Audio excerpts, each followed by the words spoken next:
What does the term orbit stroke length mean?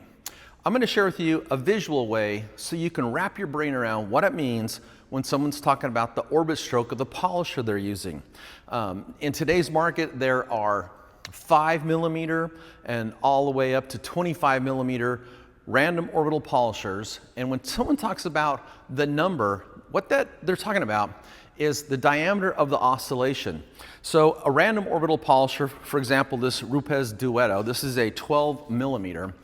When someone's talking about the orbit stroke length, what they're talking about is this tool is going to rotate a pad and it's going to oscillate a pad at the same time. And the orbit stroke length is the diameter of the oscillation. So as this tool is spinning this pad, it's going to spin in a circle, and then it's going to oscillate it in a circle around that circle. And the diameter of the oscillation is the orbit stroke length. But it can be kind of hard if you're new to machine polishing to really see or understand what that means. So what I'm going to do is I'm going to hold this rotary polisher up against this white wall behind me and take a little video, and what you're going to see is there's no inner or outer diameter because it spins it in a perfect circle. Now use this to kind of judge what these other orbit stroke lengths look like on these random orbital polishers. So here's first the rotary polisher, and as you can see, it's just spinning that pad in a perfect round circle. There's no inner or outer diameter. This is a rotary. And if you look at the outer edge of the spinning pad, there's no variance. It's spinning in almost a perfect circle. And that's what a rotary does.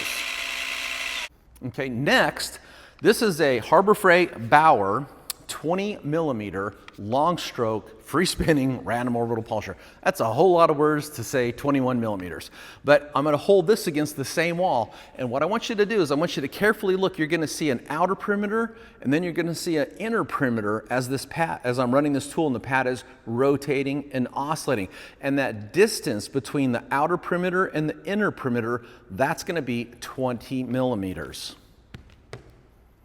This is the Harbor Freight 20 millimeter.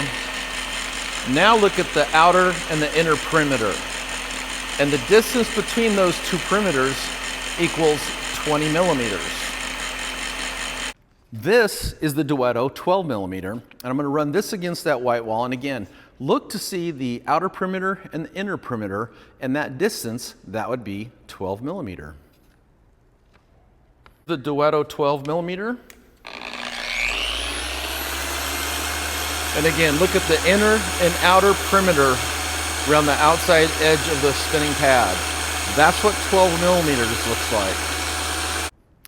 Then this is the Harbor Freight Bauer 6-inch DA, which is an 8 millimeter random orbital polisher. It's actually a copy of the world famous Porter cable. Now this is an 8 millimeter, so it's going to be harder to see the inner perimeter and outer perimeter because it's not as pronounced. But as I turn this on and hold it against the white wall, look and see if you can see the outer perimeter and the inner perimeter, and that smaller distance, that's 8 millimeters. Here's the Bauer 8 millimeter random orbital polisher, and this is going to be a little more difficult to see because it's so small, but see the distance between the inner and the outer perimeter? That's 8 millimeters. So that is a visual representation of what it means when someone's talking about orbit stroke length, or short stroke versus long stroke, free spinning random orbital polishers.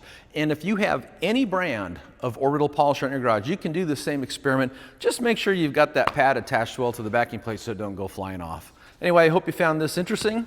Stay tuned for another video where I'm going to talk about how orbit stroke length can affect pad stalling or good pad oscillation and good pad rotation.